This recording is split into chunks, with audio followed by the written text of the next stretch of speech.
Hi, magandang araw po sa inyong lahat for our first reading of the day. Tingnan po natin kung ano po ang makikita natin sa first reading today. Pero I hope na napanood nyo na po yung first, second, third, and the bonus reading of 4 and 5 readings kahapon. Medyo talagang ako po ay nagbigay ng marami-rami, no? Because it is holiday, marami po akong kahapon na oras, no? Kaya ako po ay nagbigay sa inyo ng 5 readings kahapon, para naman po habang kayo'y nag-holiday kahapon ay napanood nyo po ang ating readings lahat. Okay? So ngayon po ay titingnan po natin kung ano po ang mapapanood natin sa first, second, and third reading of the day today. Yan. Banasahin po natin mabuti dahil 5 beses po tayo kahapon nagbigay ng mensahe. Kaya ngayon po ay titingnan po natin kung ano po ang mararamdaman natin. Pili na po tayo ng 10. 1, 2, 3, 4, 5, 6, 7, 8, 9, and 10.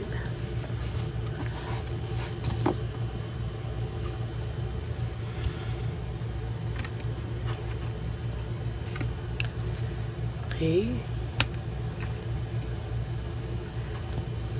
Pili din po tayo dito ng 10, pero balasahin muna po natin.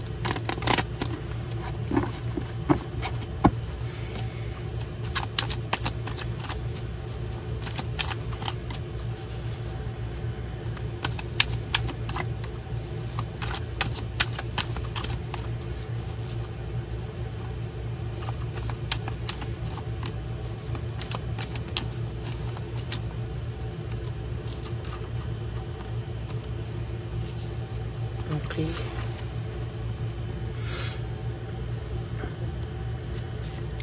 1, 2, 3, 4, 5, 6, 7, 8, 9, and 10.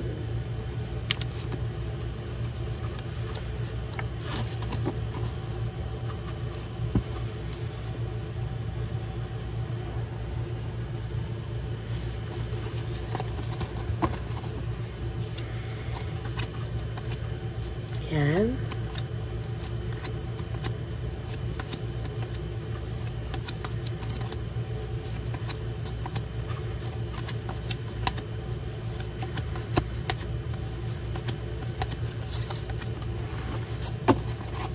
Okay, tingnan na po natin kung ano po ang makikita natin for our first reading today.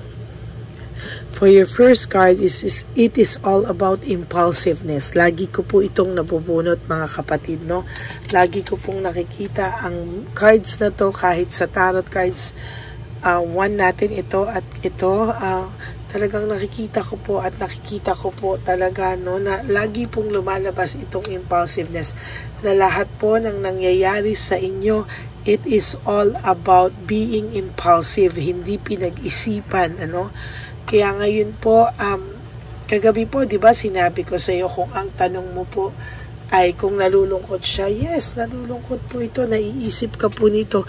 At kung ikaw po ay naiisip mo siya, doble po ang pag-iisip niya sa iyo. Kung nalulungkot ka daw po, doble yung lungkot. Why? It is all because of him or her. Yung ginawa niya po, there is deception, manipulation. Pinaikot-ikot ka po niya sa pagsisinungaling niya and everything, pero ngayon po parang pakiramdam niya po siya pa yung biktima, parang nasasaktan daw po siya every time daw po na ganyan, every time po na ang pakiramdam nito ay hindi niya po kakayanin, sa totoo lang na yung mga nangyayari daw po sa kanya ngayon ay hindi niya po kinakaya. Oh. Yan, oh. Niraramdam ko po yung energy niya, pero sa nakikita ko po ngayon, so far, ikaw po ay nasasaktan po siya sa'yo, no? Nasaktan mo daw po siya, nasasaktan din daw po siya sa'yo. Hindi niya po alam kung ano daw po ang gagawin mo sa mga susunod na panahon, kung siya daw ba ay kakalimutan mo or what. Confused po ito. Lagi ko rin po ito nabubunot. Confusion, brutality, and chaos, no? Ace of Swords in reverse. That is the meaning of Ace of Swords in reverse. So, nakikita ko po dito, no? Patuloy at patuloy ka po nitong, patuloy at patuloy ka po niyang gagawa ng ganitong, parang mini-mental telepathy ka po niya, ano? Nagsusumbong siya sa'yo pagka hindi, kinakausap ka po niya actually sa isipan niya. Kaya nga po sabi ko sa iyo, itong pag-iisip niya po sa'yo at mini-mental energy kanya, kaya po nag-iisip ka most of the time sa kanya. Nagtataka ka nga na bakit naiisip mo pa siya, no? Sinasabi ko sa'yo, kasi po iniisip ka niya na may mental energy ka po talaga ng taong ito. Kung nalulungkot ka, mas doble po yung lungkot, no? Kung nalulungkot ka, doble lungkot ang nararamdaman niya.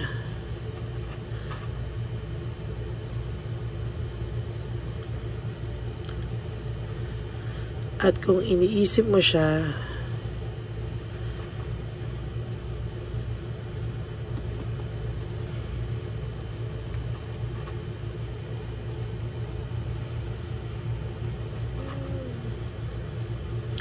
doble ang pag-iisip niya sa'yo.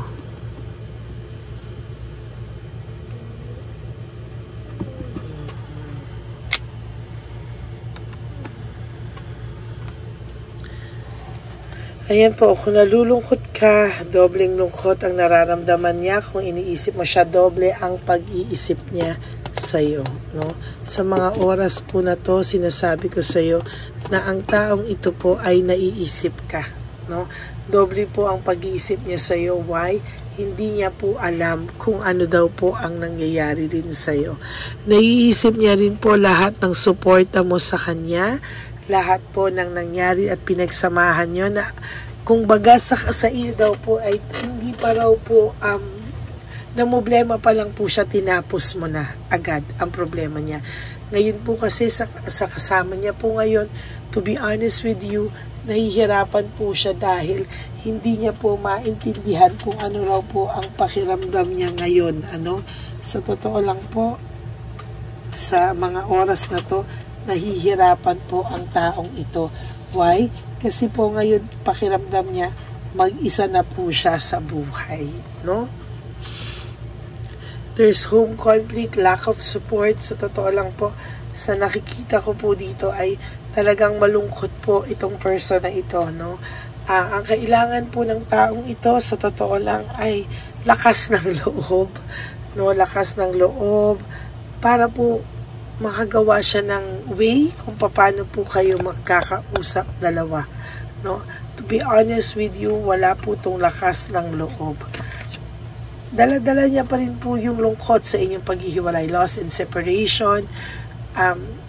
Kung yung ibang tao po ay yung iba po sa inyo na nakakausap ito, no? Hindi niyo po makikita sa kanya yung pagsisisi or remorse, pero sa totoo lang po, deep inside this person, no, may pagsisisi naman po talaga siya. Medyo mataas lang po talaga ang pride niya, no. Actually, hindi niya po kayang ipakita o maging showy sa kanyang mga nararamdaman, pero po deep inside this person, may remorse naman po. Hindi niya lang po pinapakita sa iyo because of too much pride, ego. Yan, ano? Minsan nga po, gagantihan ka pa po nito, no? Pag hindi ka, bawa, ano po to, sa minimal contact, Pagka hindi ka po nag-reply, hindi ka rin po nito re-replyan. Ganyan po siya katigas. And para naman po sa walang contact, talagang matigas po ito. Hindi po siya mangunguna, hindi po siya gagawa ng any conversation sa inyo. Kahit po pagod na tong taong to, kahit fatigue, exhausted, hindi pa rin po siya magbababa ng pride. Yun lang po ang nakakalungkot sa taong to. Sabi ko nga po, kapag nalulungkot ka, nalulungkot din ito.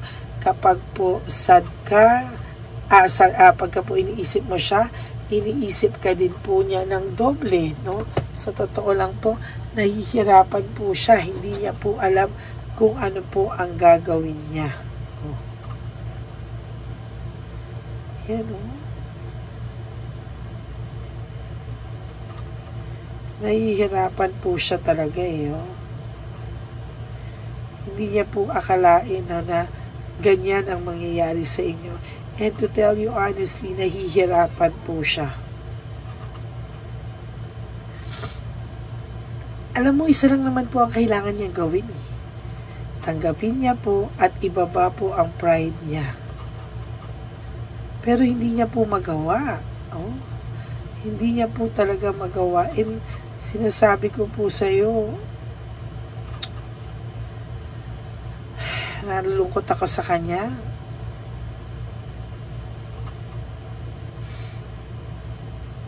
Sa totoo lang po, ang konti-konti lang naman ng efforts na gusto mo.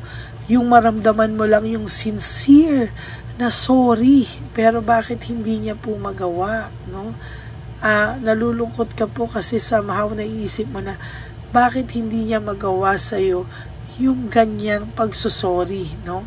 And to be honest with you, hindi niya rin po alam sa sarili niya bakit daw po ang tigas-tigas din niya, no?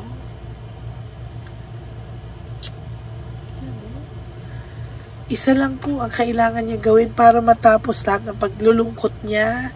Nagme-mental telepathy kayo sa isa't isa. Kaya ako nalulungkot ka, doble kasi yung lungkot na nararamdaman niya. Kung iniisip mo siya, doble ang pag-isip niya sa'yo. Pero ang ginagawa niya, ay nababurden po siya. No? Hindi niya po kayang humarap sa'yo. For all you know, ang taong ito ay dala-dala po ang bigat sa puso niya. No? Every day, dala-dala niya po yung pag-iisip niya po sa mga sakripisyo mo sa kanya, sa pagmamahal mo sa kanya. Dala niya po yun, hindi po nawawala, no? Somehow, nakikita ko din po for some of you din dito na meron din po ako nakikita dito na somehow may babae po kasing mahadera, pinoprotektahan ka din niya, no? Sometimes, dalawang version po yung nakikita ko Isa kasi hindi siya makalapit sa'yo because meron po siyang pride, no, and ego. Yung isang version po ng nakikita ko dito sa baraha, kaya natatahimik ako, na-disturb ako. Kasi may nakikita din po ako somehow, he or she is trying to protect you from the third party, no?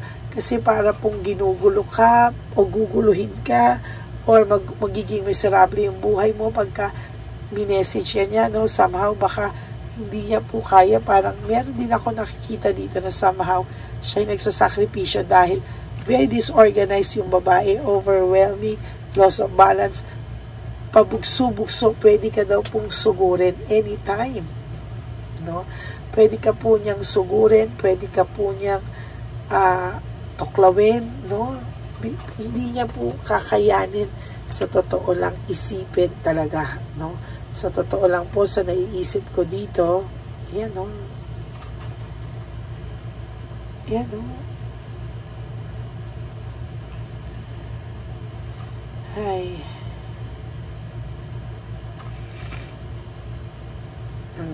Hindi niya po talaga kakayanin kapag ikaw po ang bumigay na, no? Sometimes, ang dali lang po sabihin ito. Pero pag yan na po ay nangyari, hindi din po niya kakayanin pag ikaw yung nawala sa kanya. Somehow, alam niya lang po kasi din na lagi kang nandyan para sa kanya, no? Dalawa po talaga yung version na nakikita ko eh. May mga rare moments po na sa isang latag ng baraha, dalawang sitwasyon yung nakikita ko. Yung first po nga ay, sabi ko nga po sa inyo is, mataas ang pride, hindi makalapit kahit lagi kang iniisip, lagi kang hindi niya po maibaba yung pride niya na natatakot siya sa rejection. Yung isang version naman po is, gustong-gusto niya pong lumapit sa'yo, but pinipigilan niya po yung sarili niya because yung babae pong third party sa inyong dalawa ay bungangera, walang hiya, sisirain ka, parang pinoproteksyonan ka lang po niya. In a way, sinasakyan niya yung third party para hindi ka po galawin, para hindi ka po iskandaluhin, For some reason, matapang po talaga yung third party. Kaya sinasabi ko po sa'yo, dinadivert lang muna po niya sa ibang bagay. Kasi po parang siya rin mismo masasabog na rin po yung utak niya sa lungkot, sa kakaisip, hindi niya po alam ang gagawin niya. Win at all costs, gusto niya pong somehow, gusto niya naman po ilaban ito, ipaglaban, ilaban, pero parang feeling niya po hindi ito yung tamang panahon, marami pa raw po kayong kailangan gawin, wala po kayong closure, incomplete, hindi pa po kayo tapos ng person na ito, to be honest with you, Frustrated po ang person nyo ngayon, nahihirapan po siya sa buhay, very, very frustrated po siya, and somehow namimiss niya po yung suporta mo sa kanya, namimiss niya po yung problema niya, ikaw na po agad ang sumusolusyon, Ngayon po, panay po siya, anxiety, trauma, lahat po yan nararamdaman niya sa ngayon. Kaya kung may oras po na naaalikaga ka, talagang siya po ito, Ayan po, pareho naman po kayo, may heartbreak, suffering, and grief, pareho naman po kayong nasasaktan Siya rin naman po nasasaktan, And of course, meron po siyang emptiness and emotional loss. Sa totoo lang po ngayon ay hirap na hirap din po ang taong ito at meron po siyang nararamdaman na butas sa buhay niya na hindi niya po alam kung saan niya po kukuhanin. Yan,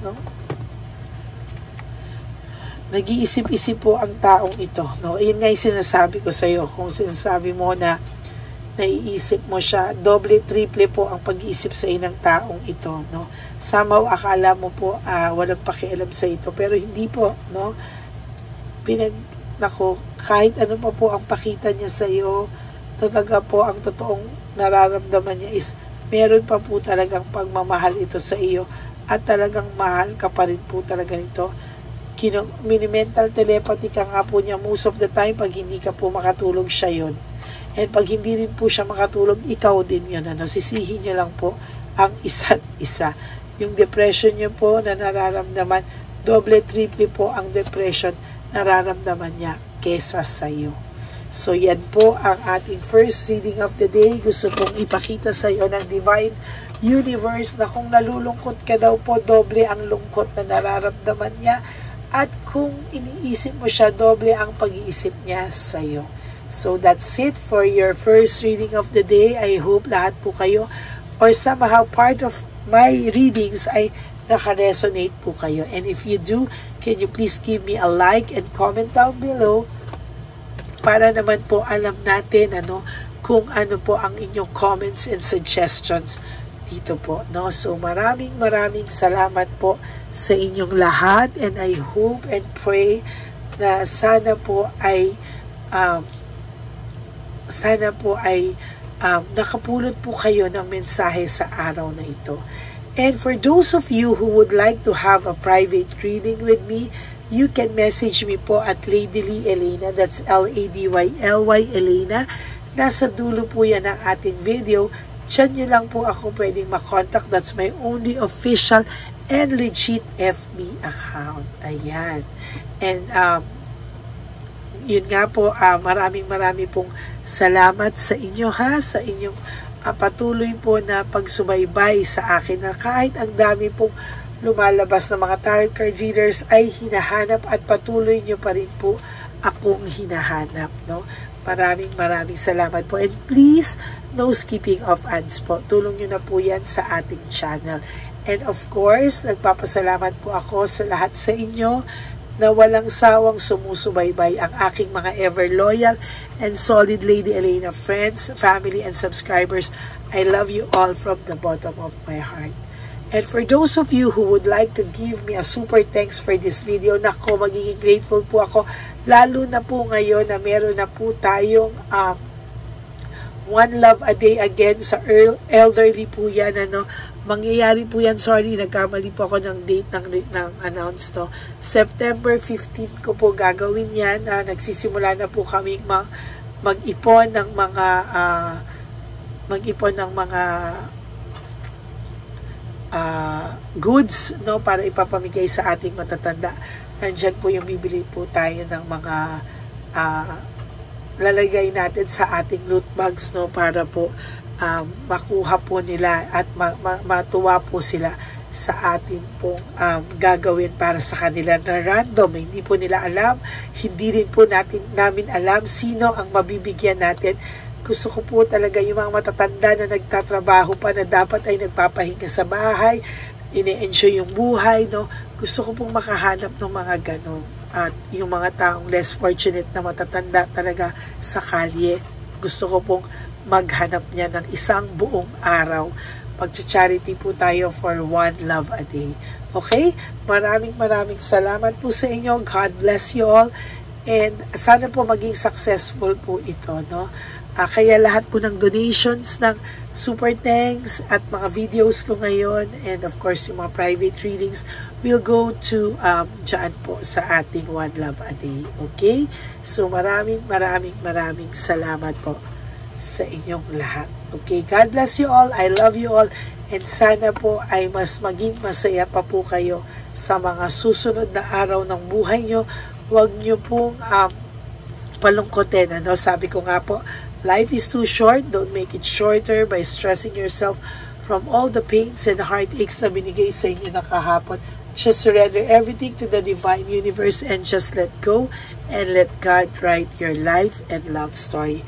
I will be back for another set of reading. Huwag po kayong malulungkot, no? Magbabalik po ako. Hindi man po ganun kadami katulad kahapon, but I promise to give you your reading for today. I love you all. God bless you. Bye!